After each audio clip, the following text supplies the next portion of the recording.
Hi అందరికీ. అందరూ ఎలా ఉన్నారు? నేనైతే చాలా బాగున్నాను. మీరు కూడా బాగున్నారని అనుకుంటున్నాను. బాగుండాలని కూడా అనుకుంటున్నాను. అందులో నేను కూడా ఉండాలి. అసలు మర్చిపోయాను. అందరికీ welcome back to our channel. ఈరోజు మన ఛానల్లో వైట్ చీజ్ పాస్తా ఎలా చేయాలనేది నేను చేసి చూపిస్తాను ఈజీ వేలో. ఇది హెల్దీ అని మాత్రం నేను అస్సలు చెప్పను, అస్సలు సపోర్ట్ చేయను కూడా. కానీ అప్పుడప్పుడు తింటూ ఉంటాం కదా బయటికి, డొమినోస్కి వెళ్ళినప్పుడు. సరే బయట తినడం ఎందుకులే, మనకు అసలుకే చాలా ఇష్టం కదా పాస్తా అంటే అని చెప్పి నేనైతే ఎలా చేయాలి ఏంటనేది నేను కూడా యూట్యూబ్లో చూసి నేర్చుకున్నాను. ఫైనల్గా అయితే నాకు చాలా బాగా వచ్చేసింది. ఇది వైట్ చీజ్ గార్లిక్ పాస్తా. ఇక్కడ వాటికి కావాల్సినవి మైదా, ఇంకా మనకి పాస్తా కావాలి. పాస్తా ముందుగా ఉడికించి పక్కన పెట్టుకోవాలి, కొంచెం సాల్ట్ వేసి. ఇలా పాస్తా ఉడికిన తర్వాత హాట్ వాటర్లో నుంచి పాస్తాని సెపరేట్ చేసుకోవాలి, లేదంటే ఓవర్ కుక్ అవుతాయి అనమాట. అప్పుడు మొత్తం స్మాష్ అయిపోతుంది. ఇంకా మీలో ఎంతమందికి ఇష్టం పాస్తా తినడం అంటే? నాకైతే చాలా ఇష్టం కాబట్టి ఇంకా బయట ఎందుకులే అని చెప్పి ఇంట్లో అయితే కొంచెం హెల్దీ అయినా ఉంటుందని చెప్పి ఇంక ఇంట్లో చేయడం అయితే నేర్చుకున్నాను.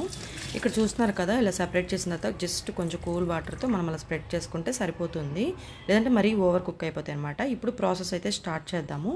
ముందుగా ఇట్లా ప్యాన్ శుభ్రంగా కడిగిన తర్వాత బటర్ వేయండి. బటర్ వేస్తేనే పాస్తా అనేది చాలా టేస్ట్ వస్తుంది. ఇక్కడ నేను ఒక 1.5 స్పూన్ అట్లా నెయ్యి కూడా యాడ్ చేస్తున్నాను. నాకు నెయ్యి అంటే చాలా ఇష్టం, టేస్ట్ కూడా ఎక్స్ట్రాగా యాడ్ అవుతుంది. ఇంక ఇక్కడ బటర్, నెయ్యి ఇదంతా కరిగిపోయిన తర్వాత మనం చీజ్ గార్లిక్ అన్నాం కదా, గార్లిక్ని చిన్న చిన్న ముక్కలుగా కట్ చేసుకోవాలి.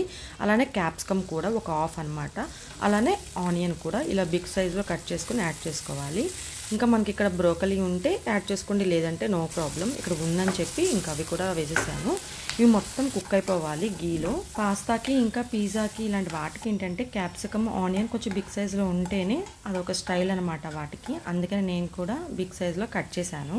సరిపడినంత పెప్పర్, అలానే సాల్ట్, ఇలా రెండు వేయడం వలన తొందరగా కుక్ అయిపోతాయి. ఇంక ఇక్కడ 1.5 స్పూన్ మైదా పిండి. ఇది మస్ట్ అండ్ షుడ్ అనమాట, మనకి థిక్నెస్ రావడం కోసం. నేనైతే ఎప్పుడైనా బయటకు వెళ్ళినప్పుడు పాస్తా ఆర్డర్ చేసుకునేదాన్ని అనమాట. అలా ఆర్డర్ చేసుకున్నప్పుడు ఆ ప్లేట్ చూస్తే నాకు అనిపించేది ఇది మన ఇంట్లోనే ప్రిపేర్ చేసేసుకోవచ్చుగా అని చెప్పి. మీకు ఎప్పుడైనా అలా అనిపించిందా?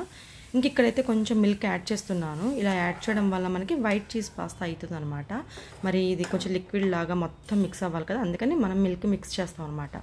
ఇక్కడ మనం ఉడికించిన పాస్తా కూడా యాడ్ చేసేసి అందులో కొంచెం కొత్తిమీర, చిల్లీ ఫ్లేక్స్, అలానే ఆరిగానో, చీజ్ గార్లిక్ అన్నాం కదా, చీజ్ అనమాట.